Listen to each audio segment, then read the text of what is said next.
हाय इमरान आसम अलीम। आज की वोकेबलरी आपसे शेयर करने जा रहा हूँ। तो बहुत ही खूबसूरत अल्फाज, पहले एक दफ़ा इन सारे अल्फाज को बोल दूँ। और ये तमाम वो अल्फाज हैं जो एक दूसरे के सिनोनिम्स हैं, मीनिंग्स में एक दूसरे के करीब हैं, लेकिन इनका अपना अपना यूजेज है। तो कौन से अल्फाज हैं? Abolish, annihilate, repeal, abrogate, nullify, reverse, suppress, subvert, prohibit, terminate.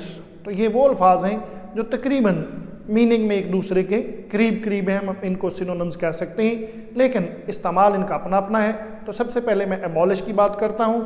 तो abolish means to do away with, to put an end, to destroy, कि किसी चीज़ को मुकम्मल तौर पे ख़त्म कर देना, किसी चीज़ को मुकम्मल तौर पे जो है वो इख्तिताम की तरफ ले जाना।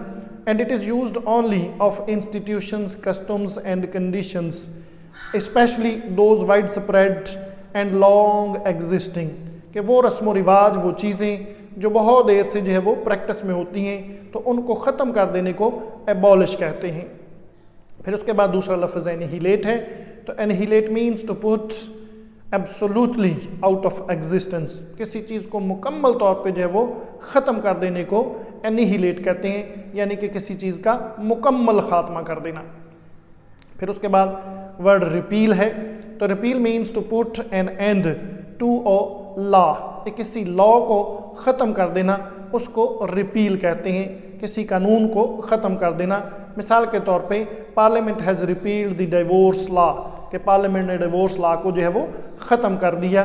तो इस तरह से किसी कानून को ख़त्म कर देने को रिपील कहते हैं। फिर उसके बाद नेक्स्ट वर्ड है एब्रोगेट।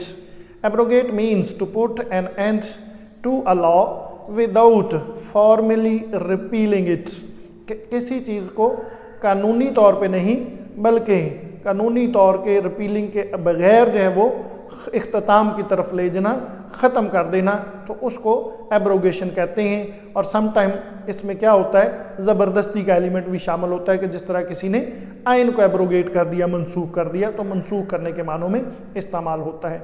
फिर उसके बाद नलीफाई है। Nullify means to put to an end by revolutionary proceeding, कि इनकलाबी इक़दामात करते हुए किसी चीज़ का ख़ात्मा कर देना। मिसाल के तौर पे जो है वो the new government of Iraq has nullified many laws of the old regime, कि नई जो हुकूमत थी उसने पुरानी हुकूमत के बहुत सारे जो कवानीन उनको इनकलाबी बुनियादों पर ख़त्म कर दिया, तो इसको नलीफाई करना कहते हैं। फिर उसके बाद रिवर्स है।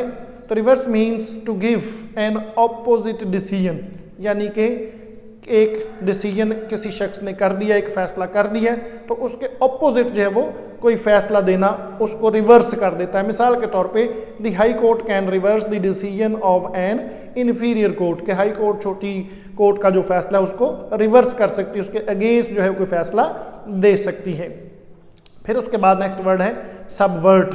Subvert means to overthrow from the very foundation, यानी कि किसी की बिल्कुल जो है वो बुनियाद ही हिला के रख देना, मुकम्मल तौर पे किसी चीज़ को ख़त्म कर देना, सफाया कर देना, जिसे हम उर्दू में कहते हैं। The rebels are trying to subvert the government, के बागी जो हैं वो गवर्नमेंट का सफाया कर देना चाहते हैं, तो इस सिचुएशन को सबवर्ट कहते हैं। उसके बाद प्रोहिबिट है। तो प्रोहिबिट मीन्स टू फॉरबिड, किसी को मना करना, स्पेशली बाई अथॉरिटी और लीगल इनेक्टमेंट, कानूनी तौर पे किसी काम से किसी को मना करना, इसको प्रोहिबिशन कहा जाता है। मसलन drinking has been prohibited by many states, जो है वो इन पाकिस्तान और इंडिया के जो ड्रिंकिंग है उस पर पाबंदी है, शराब पीने के ऊपर जो है वो गवर्नमेंट की तरफ से पाबंदी है। तो इस जो स्पेशली जो अथॉरिटी जिस चीज़ को जो है वो कानूनी तौर पे ख़त्म किया कर दिया, पाबंदी लगा दी जाए, तो उसको प्रोहिबिशन जो है वो कहा जाता है। फिर उसके बाद टर्मिनेट है। तो टर्मिनेट का means put to an end, किसी चीज़ का इख्तिताम कर देना, किसी चीज़ को जो है वो इख्तिताम की तरफ ले जाना। मसलन हम कहते हैं कि let us terminate this controversy, के आओ इस जो है वो कंट्रोवर्सी का ख़ात्मा कर देते हैं, इसको ख़त्म कर देते हैं। तो ये जो है वो अल्फाज हैं जो कि तकरीबन आपस में इनके मीनिंग जो है वो सिनोनिम्स के तौर पे यूज़ होते हैं, लेकिन जैसा कि मैंने कहा था कि हर लफ्ज़ का एक अपना ख़ास पहचान और इस्तेमाल होता है, तो इस सिचुएशन में हम इन लफ्ज़ों को इस्तेमाल करते हैं।